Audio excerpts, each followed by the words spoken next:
Assalamualaikum warahmatullahi wabarakatuh.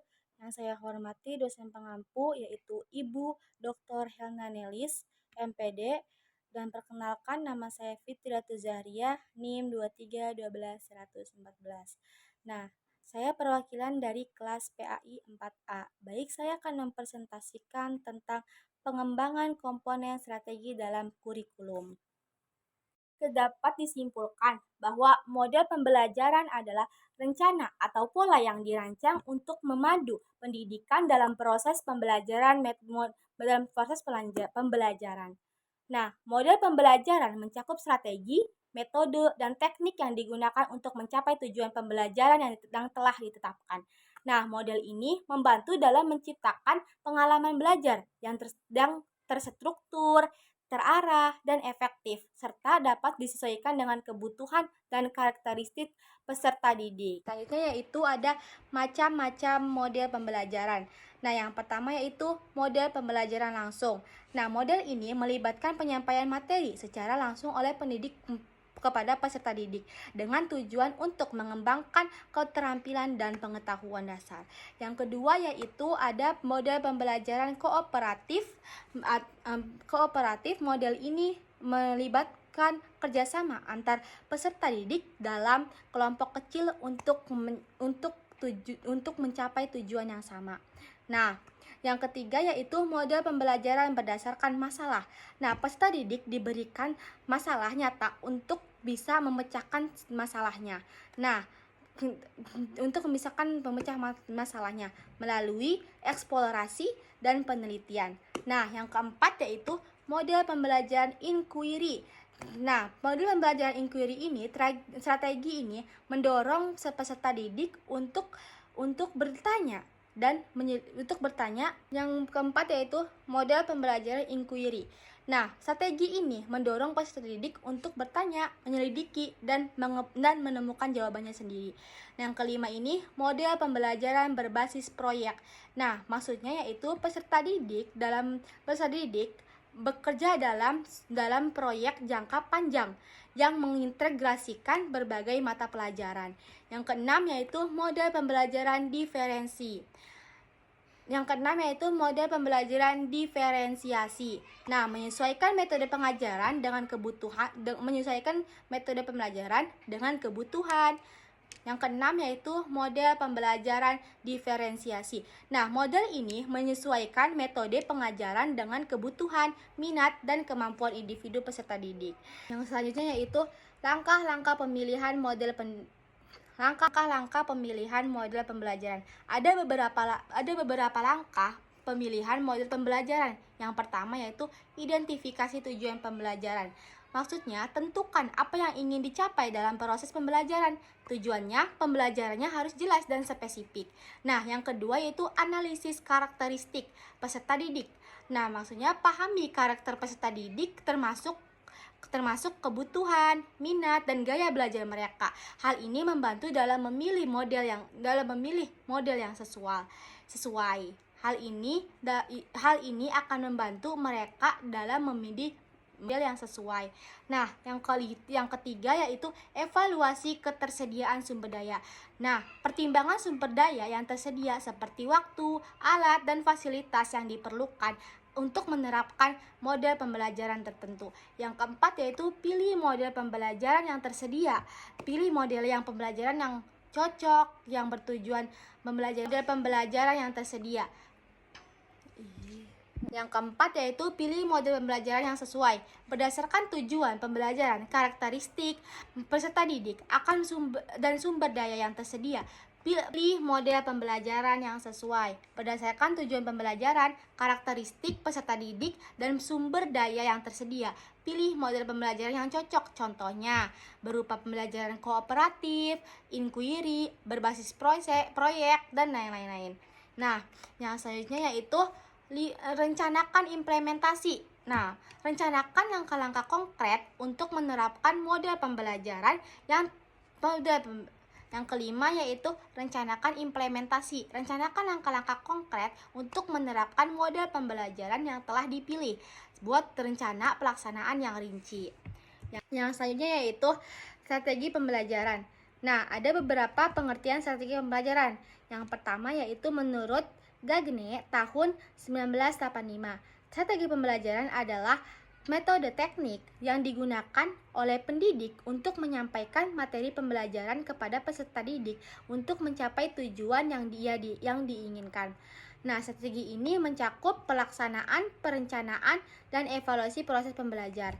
Nah, sedangkan menurut Dick dan Carey tahun 2005, strategi pembelajaran adalah pendekatan yang menurut Dick dan Carey tahun 2005. Strategi pembelajaran adalah pendekatan yang sistematis dalam merancang strategi ini melibatkan penggunaan berbagai metode, media, dan sumber belajar yang sesuai dengan kebutuhan peserta didik. Nah, dapat disimpulkan strategi pembelajaran adalah metode, teknik, atau pendekatan yang digunakan oleh pendidik untuk menyampaikan materi pelajaran dan memastikan peserta didik mencapai apa yang dia inginkan. Strategi pembelajaran melibatkan perencanaan, pelaksanaan, evaluasi dalam proses belajar dan serta disesuaikan dengan karakteristik peserta didik dalam konteks pembelajaran. Nah, lanjut, ada macam-macam strategi pembelajaran. Yang pertama yaitu strategi pembelajaran kooperatif. Strategi ini melibatkan kerjasama antar peserta didik dan kelompok kecil untuk mencapai tujuan yang sama. Nah, mereka saling membantu berinteraksi untuk memahami materi pelajaran. Yang kedua yaitu strategi pembelajaran berdasarkan masalah. Nah, peserta didik akan diberikan masalah nyata untuk mereka bisa memecahkannya. Nah, proses ini pembelajaran dimulai dengan mengidentifikasi masalah. Nah, baik, selanjutnya yaitu ada macam-macam strategi pembelajaran. Nah, yang pertama yaitu strategi pembelajaran kooperatif. Nah, maksudnya itu strategi ini melibatkan kerjasama antar kelompok kecil untuk mencapai tujuan yang sama. Dan mereka saling membantu berinteraksi untuk memahami materi pelajaran. Yang kedua yaitu strategi pembelajaran berdasarkan permasalahan.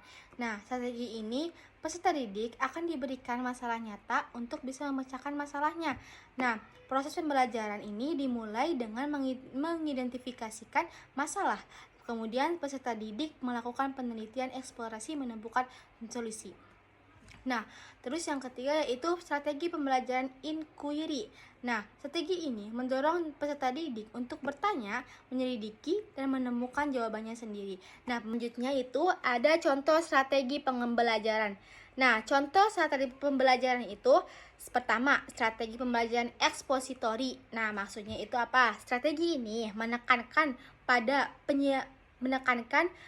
penyampaian informasi secara langsung dari guru kepada siswa. Nah, yang kedua yaitu strategi pembelajaran berbasis masalah. Nah, strategi ini melibatkan siswa dalam pemecahan masalah yang relevan dengan kehidupan sehari-hari. Yang ketiga yaitu strategi pembelajaran inquiry. Nah, strategi ini mendorong siswa untuk aktif bertanya, yaitu pendekatan berbasis proyek. Nah, pendekatan ini melibatkan peserta didik dalam proyek yang kompleks dan menantang yang mengintegrasikan berbagai mata pelajaran dan keterampilan. Nah, peserta didik bekerja dalam satu tim untuk merencanakan, melaksanakan, dan menyelesaikan proyeknya. Yang ketiga itu pendekatan pembelajaran berbasis masalah. Nah, pendekatan ini mendorong peserta didik untuk belajar melalui pemecahan masalah nyata. Nah, peserta didik diajak berpikir kritis, kreatif, dan bisa mencari solusi. Nah, yang keempat yaitu pendekatan pembelajaran inquiry. Pendekatan ini mendorong peserta didik untuk bertanya, menyelidiki, dan menemukan jawaban sendiri.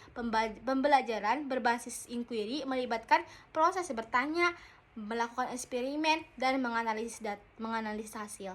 Nah, 5 yaitu pendekatan pembelajaran berdiferensiasi. Nah, pendekatan ini melibatkan metode pengajaran dengan kebutuhan, minat, dan kemampuan individu peserta didik. Nah, tujuannya adalah untuk memberikan pengalaman belajar yang optimal bagi peserta didik. Yaitu langkah-langkah pemilihan pendekatan peserta didik. Nah, langkahnya itu yang pertama, identifikasi tujuan pembelajaran. Langkahnya tentukan tujuan pembelajaran yang ingin dicapai. Dan itu harus yang dicapai dan harus jelas dan spesifik dan terukur. Nah, yang kedua itu laksanakan pendekatan. Nah, laksanakan proses pembelajaran sesuai dengan rencana yang telah dibuat. Gunakan metode dan teknik yang relevan dengan pendekatan yang dipilih. Yang tiga yaitu pilih pendekatan yang sesuai. Nah, berdasarkan tujuan pembelajaran, karakteristik peserta didik, dan sumber daya yang tersedia, pilih pendekatan yang paling sesuai. Pendekatan ini bisa berupa pembelajaran kontekstual, berbasis proyek, berbasis masalah, inquiry, dan lain sebagainya. Nah, yang keempat yaitu analisis karakteristik peserta didik. Nah, karakteristik peserta didik itu termasuk kebutuhan, minat, gaya belajar, dan kemampuan mereka. Nah, kita harus menganalisis karakteristik mereka supaya kita menjadi tahu gitu. Nah, yang kelima yaitu rencanakan implementasi. Nah, rencanakan langkah-langkah implementasi yang konkret untuk menemukan pendekatan yang telah dipilih. Nah, buat rencana pelaksanaan yang rinci dan jelas. Yang selanjutnya yaitu contoh pendekatan pembelajaran. Nah, yang pertama, pendekatan pembelajaran kontekstual. Nah, pendekatan ini melibatkan peserta didik dalam kegiatan yang berkaitan dengan konteks kehidupan nyata, sehingga mereka mengaitkan materi pelajaran dengan pengalaman sehari-hari. Nah, yang kedua yaitu pendekatan pemberi eksperiensial. Nah, mari kita lanjut ke metode pembelajaran. Nah, apa sih metode pembelajaran? Nah, metode pembelajaran menurut Gagne tahun 1985, metode pembelajaran adalah cara yang digunakan oleh pendidik untuk menyampaikan materi pelajaran kepada peserta didik. Nah, menurut Rejlut tahun 1999, metode pembelajaran adalah rencana dan prosedur yang digunakan oleh pendidik. Tahun 1919, metode pembelajaran adalah rencana atau prosedur yang digunakan oleh pendidik untuk mengorganisasi dan menyampaikan pemateri kepada peserta didik. Nah, metode ini dirancang untuk mencapai tujuan yang diinginkan, yang spesifik, dan mendukung pencapaian hasil belajar yang diinginkan. Nah, jadi dapat disimpulkan metode pembelajaran adalah cara, teknik, atau pendekatan yang digunakan oleh pendidik untuk menyampaikan materi pelajaran kepada peserta didik. Nah, metode ini mencakup langkah-langkah dan prosedur yang sistematis untuk tujuan pembelajaran dan menciptakan pengalaman belajar yang efektif dan bermakna. Selanjutnya ada macam-macam metode pembelajaran. Nah, yang pertama itu metode ceramah.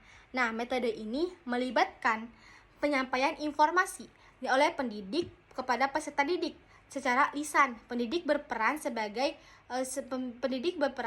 sumber utama informasi, sementara peserta didik mendengarkan dan mencatat. Yang kedua yaitu metode diskusi. Nah, metode ini melibatkan interaksi pendidik dan peserta didik atau antara peserta didik sendiri dalam bentuk diskusi kelompok atau kelas. Ketujuannya adalah untuk memperdalam pemahaman dan mengembangkan keterampilan berpikir kritis. Nah, yang ketiga yaitu metode demonstrasi.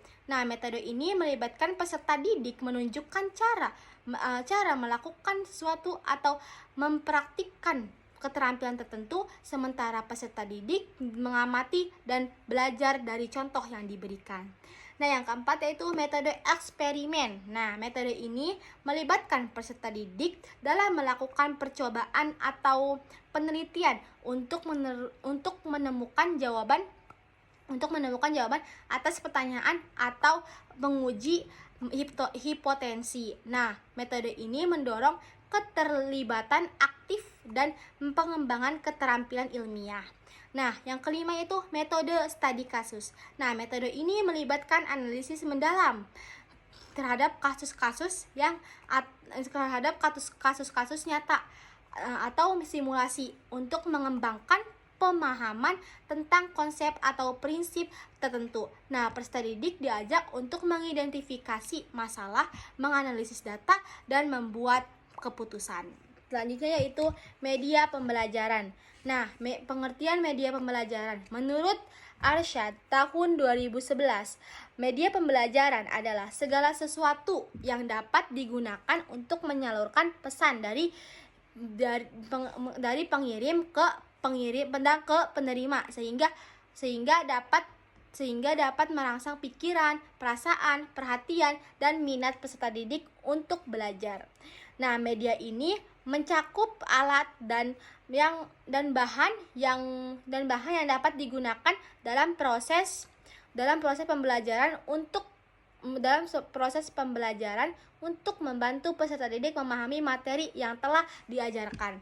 Nah, yang kedua itu yang selanjutnya itu menurut Sadiman. Yang selanjutnya itu menurut Dale. Nah, tahun 1969 sedangkan menurut Dale tahun 1969, media pembelajaran adalah alat atau bahan yang digunakan untuk menyampaikan dan mengajarkan materi kepada peserta didik.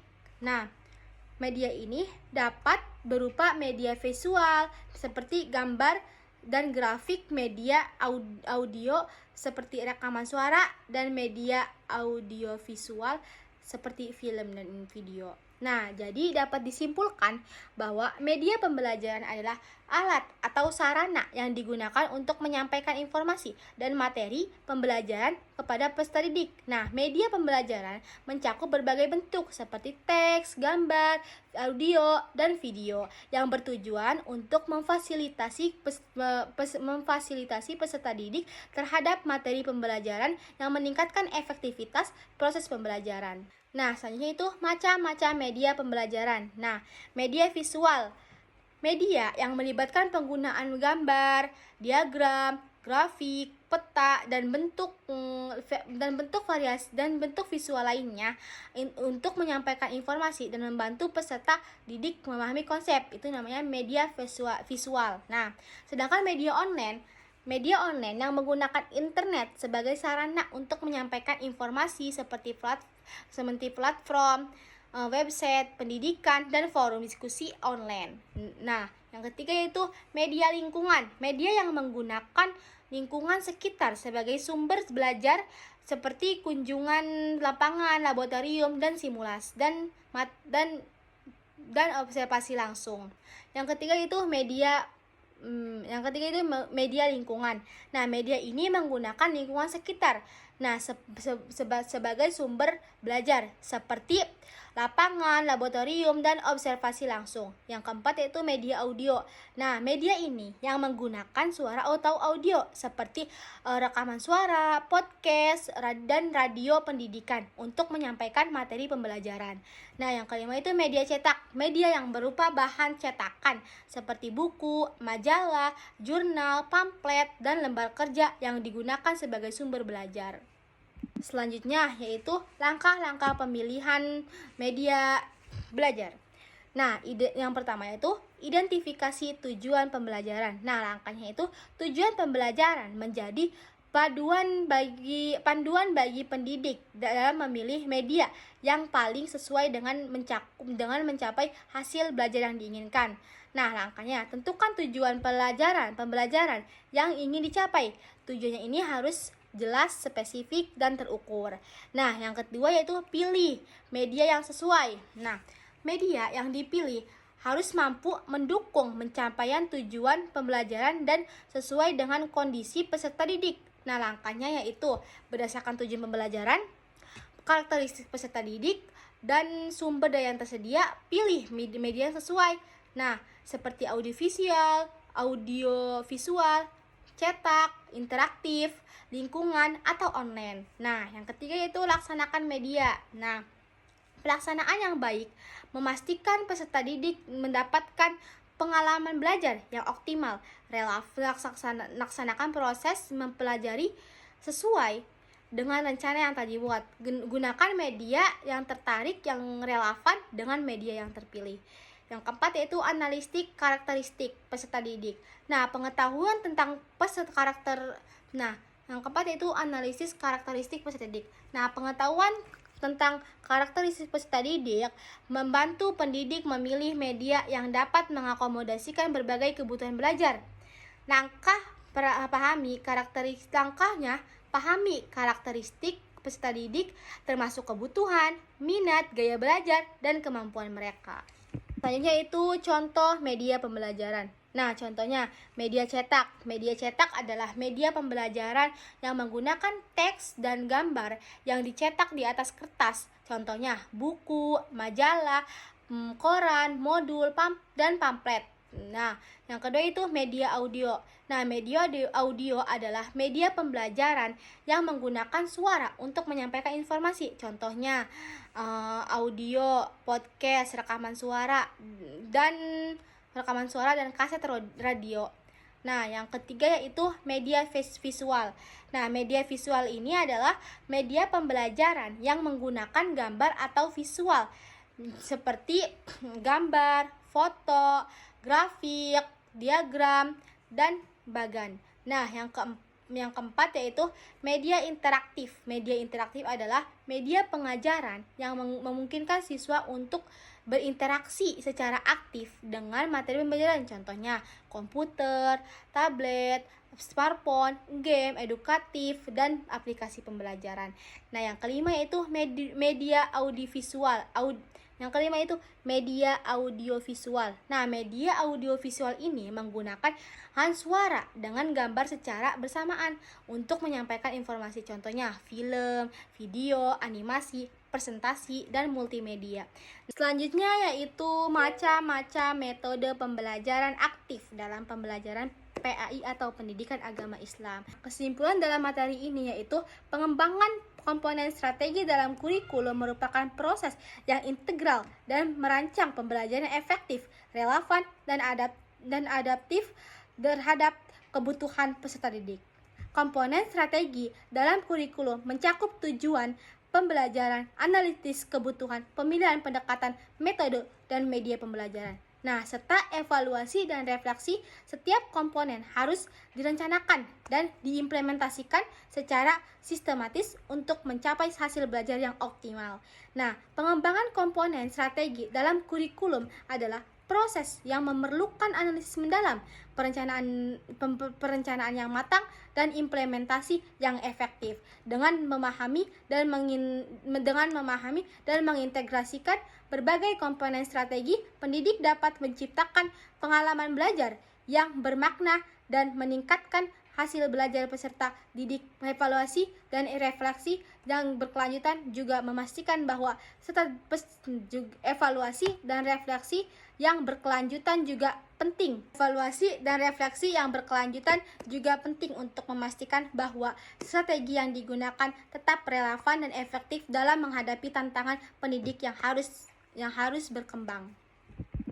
Baik, sekian dari presentasi